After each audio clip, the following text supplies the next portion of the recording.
জিতে আসবো ইনশাআল্লাহ। এরপর পাকিস্তান সিরিজটা আছে, ওইটার জন্য যদি হয় আর কি, সেই ক্ষেত্রে আপনাদের কি চাওয়া থাকবে? আমরা সিরিজ জেতার চেষ্টা করবো ইনশাআল্লাহ।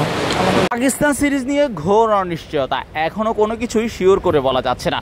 তবে হাসান মাহমুদ জানালেন, যদি খেলা হয় তাহলে আমরা জিতে আসবো ইনশাআল্লাহ। তবে পাকিস্তান এবং আরব আমিরাত দুইটা সিরিজের কথা মাথায় রেখেই দেশ ছেড়েছেন জাতীয় দলের 10 ক্রিকেটার। খুব কুল অ্যান্ড কাম, দেখতে বড্ড সিরিয়াস মনে হচ্ছে। যে সিরিয়াসনেসটা মাঠের ক্রিকেটেও জরুরি, সেটা যেন দেশ ছাড়ার আগে টিম বাসেই দেখা গেছে তানজিদ তামিম এবং রিশাদ হোসেনদের চেহারায়। তানজিম হাসান সাকিব, শেখ মাহিদি, শামীম পাটোয়ারি, পারভেজ ইমন, রিশাদ হোসেন, নাহিদ রানা, তানজিদ তামিম, জাকের আলী অনিক, তানভীর ইসলাম এবং হাসান মাহমুদ। সংযুক্ত আরব আমিরাতের বিপক্ষে 2 ম্যাচের টি-20 সিরিজ এবং পাকিস্তানের বিপক্ষে 5 ম্যাচের টি-20 সিরিজের জন্য এই 10 ক্রিকেটারের ফ্লাইট সকাল 10টায়। এয়ারপোর্টে 8:15-তে ছিল তাদের রিপোর্টিং টাইম, তাই তো 7 সকালেই তারা হাজির এয়ারপোর্টে। Captain Liton Kumar Das, ex captain Nazmul Shanto, Mustafizur Rahman, Soumya Sarkar, batter Towhid Hridoy এবং বাঁহাতি পেসার শরীফুল ইসলাম, এই ক্রিকেটাররা যাবেন সন্ধ্যা 7:30টার একটা ফ্লাইটে।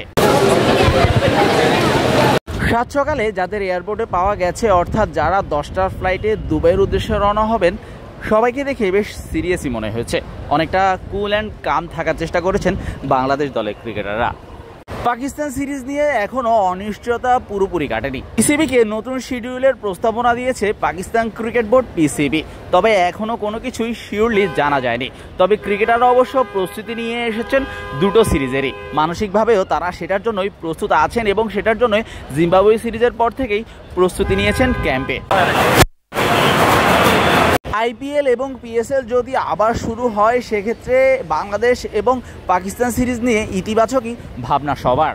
আইপিএল এবং পিএসএল যদি মাঠে গড়াতে পারে, সেক্ষেত্রে বাংলাদেশ পাকিস্তান সিরিজও মাঠে গড়ানোর সম্ভাবনাটাই একেবারেই অনেকখানি বেশি। সংযুক্ত আরব আমিরাতের বিপক্ষে 2টি টি-20 ম্যাচ খেলবে বাংলাদেশ। দুটোই অনুষ্ঠিত হবে 17 এবং 19 মে। দুটো ম্যাচই অনুষ্ঠিত হবে শারজাতে। এই সিরিজটা মূলত আয়োজন করা হয়েছে পাকিস্তানের বিপক্ষে 5 ম্যাচের টি-20 সিরিজের একটা প্রস্তুতি হিসেবে। সেক্ষেত্রে যদি পাকিস্তান সিরিজ হওয়ার সম্ভাবনা একেবারে নাই থাকতো, সেক্ষেত্রে এই সিরিজ হয়তো বা ক্যান্সেল হওয়ারও একটা সম্ভাবনা জাগতো। যেহেতু এই সিরিজটা হচ্ছে এবং বাংলাদেশ দল এখনও পর্যন্ত কোনো কিছু সিদ্ধান্ত জানায়নি, তার মানে এটাই দাঁড়ালো যে বাংলাদেশ দল পাকিস্তান যাওয়ার সম্ভাবনাটাই অনেকখানি বেশি, অর্থাৎ এই সিরিজ বাতিল হওয়ার সম্ভাবনা কম। পিসিবি সিরিজের সূচি পরিবর্তন করে যে ডেটগুলো দিয়েছে, সেগুলো হলো 27 মে, 29 মে, 1 জুন, 3 জুন এবং 5 জুন। তবে অপেক্ষা করতে হবে বাংলাদেশের গ্রিন সিগন্যালের জন্য। তবে এর আগে বাংলাদেশের কোচিং স্টাফরা নিজেদের ক্রিকেটারদের যেভাবে তৈরি করে রেখেছেন, সেক্ষেত্রে পাকিস্তান সিরিজ বড় কোনো চ্যালেঞ্জের মুখে বাংলাদেশকে ফেলবে না, এমনটাই প্রত্যাশা নিশ্চয়ই রাখেন জেমস পেমেন্টরা। অন্তত নিজেদের প্রথম বিদেশ সফরের অ্যাসাইনমেন্টটা বাংলাদেশের হয়ে তিনি একেবারেই ঝলমলেই দেখতে চাইবেন।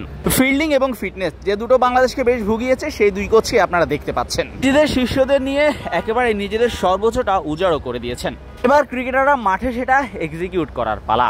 শাহরিয়ার শাওন, মিডফিল্ড।